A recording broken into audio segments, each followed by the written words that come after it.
anybody. If you can't get up again, it doesn't matter what your grades are. It doesn't matter what college you get into. You know, we know they just did a study on self-mutilation in the Ivy Leagues.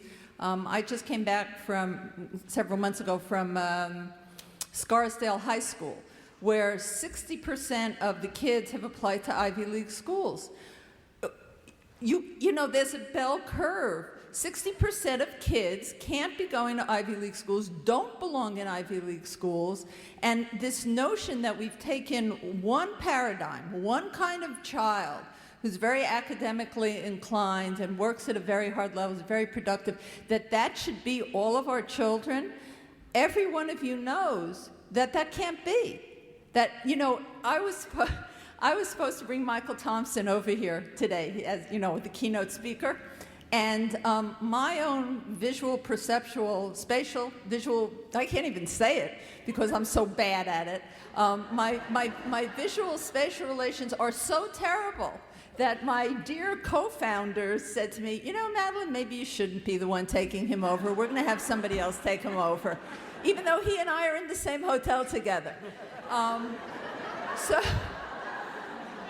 So, you know, your notion about you know, if you're a basketball fan, you go to your right? Most of us go to our right in life. We go to our strengths in life. I'm not a pilot. I'm not a cartographer. I'm a speaker and a writer, just like you are, because that's where our strength is. And this lack of availability of resources for children who are creative, for children who are practical, for children with great interpersonal skills, for children who are hands-on in their learning, for children who have great interest, you know, the ability to reflect and think about things.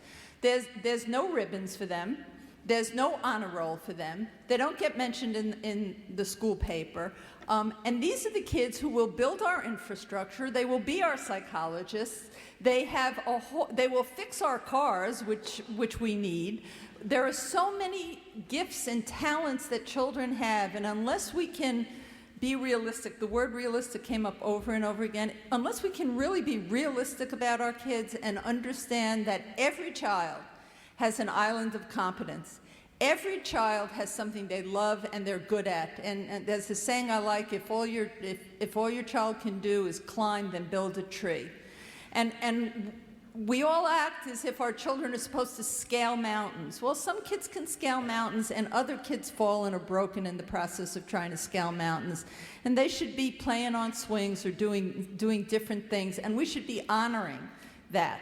Every school I walk into, and I've spoken at hundreds of schools, you have the honor roll as you first walk in, and then you have the athletic awards. You don't have the photography. You don't have the ceramics. You don't have a whole range of the structures that are built in some schools. And I think it's time that we say this is poisoning our children, it's breaking our children, it's breaking our hearts, because at the end of the day, nothing matters more than your relationship with your child.